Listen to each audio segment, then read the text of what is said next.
Good morning!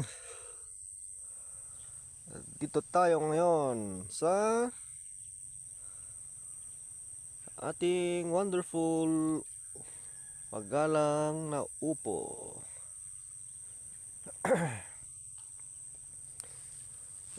Ilang araw din tayo nawala. So, it's visit time.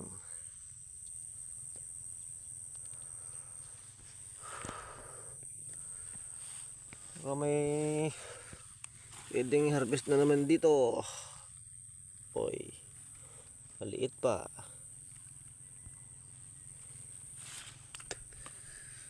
Ayan. Tayo sa kabila. Yun. Ah! Wow. Wow. Wow. Wow. Ang laki. Oh. Ang laki. Yan oh. Mga ka-farmers, good morning pala sa ating mga subscribers. 40 na tayo. Thanks for subscribing. Sa pagtitiwala. Yung mga makapanood nito na di pa po nakapag-subscribe, libre naman po yan. Yan, pampagana lang. Bigay nyo na. Meron pa katabi. Kukunin natin to para lumaki ito. Yung sabi ng iba eh. Pero parang tama naman. Yan. May pang ulam ulit. Baka yung iba dito ibebenta ko na. Sayang naman, hindi naman maubos. Meron pa ulit dito. May patay. Pero okay lang, malaki yung katabi. Sarap. Sariwang sariwa. Pwedeng bigay ito sa kapitbahay. Naku, meron din ng laki oh.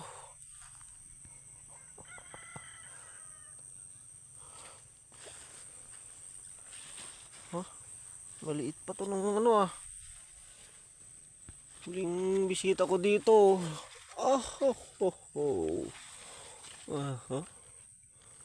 Ang nangyari dito? Ang ginawa mo, pre? Ganito rin yung nawi ko sa kasi pista ng sa bayan. Nagluto ako nito. Nilagyan ko ng kamatis tsaka karne. Tapos pampakulay. Ang laki. Di namin naubos yun eh. May tira pa. Maliit pa to nung niwan ko. 2 araw lang nakalipas siguro. 3. Yan. Pakagaling talaga itong tanim natin. Tanim namin ni Tito Warley Madriaga. Alam kong mapanoorin mo na naman to. So shout out sa'yo, Tito. Marami pang maliliit na sumusunod. Doon na yan, 3. Bila. Meron pa doon. 4.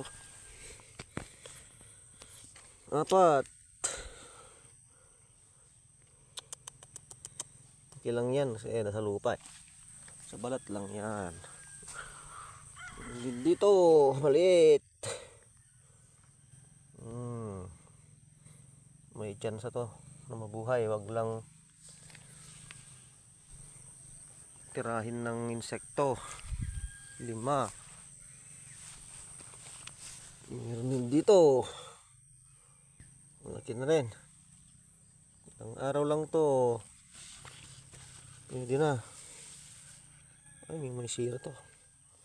May sira. May sira din.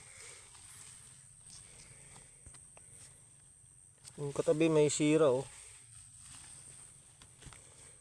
Ko alam kung bakit nagkaganyan, paki-comment naman sa ating mga veteranong farmers. May kaibigan natin. Tanim lang ng tanim mga farmers para may anihin. Kunti-kunti man at least meron. Libre pa.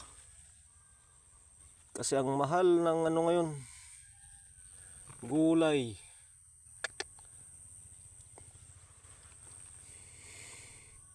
Nung pumunta ako sa Cabecera, kung pwede lang sanang di ako bibili kasi ang mahal. Kasi marami naman dito yung mga sili. So yung ibang niluto ko, kulang-kulang na sa Ricardo kasi bibili ako doon eh. Ba't ako bibili doon eh? Madami namang libre dito na tanim ko, sabi ko. Tas ang mahal, sobrang mahal. Hindi ko kayanin. So, wala na tayo sa bilangan, nakalimutan ko na. Video ko na lang. Oh.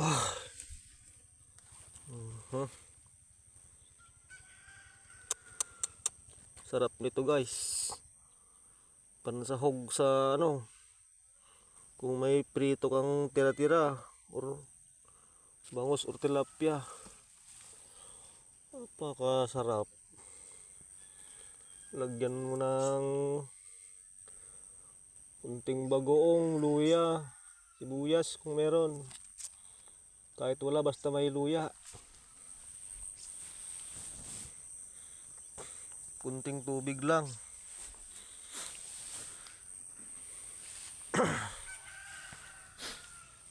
Ayos na yun. Kahit walang sahog, sarap din.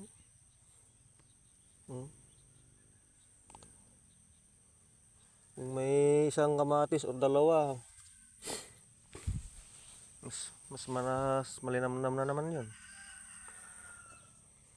Na yung malalaki. Yan na, 1, 2, 3, 4. Iba pa yung maliliit. Oy, meron pa dito. Keep growing. Marami pang mga ka-farmers. Bagong sibol.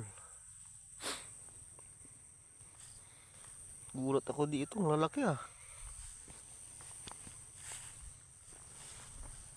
Oh, dito pa. Ay. Ano ba yan? Ano ba yan? Galing-galing naman ng variety na to. Ano kayang variety to?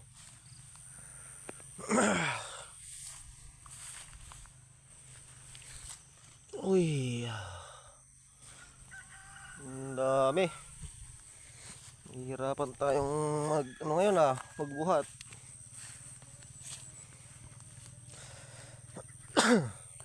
Ang laki po. Ang lalaki. My goodness. Napakaganda naman. Ang laki mga farmers oh.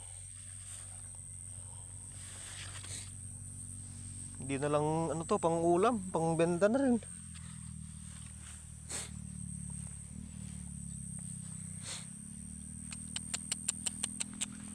So yun yung sinasabi ko kanina mga ka-farmers. Tiyaga lang sa pagtatanim. Kahit hindi masyadong masagana yung ani. At least meron libre.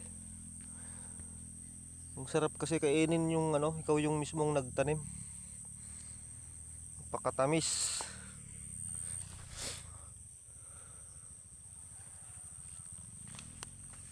Hindi ka may stress sa pagbili kasi libre. Mga limat to.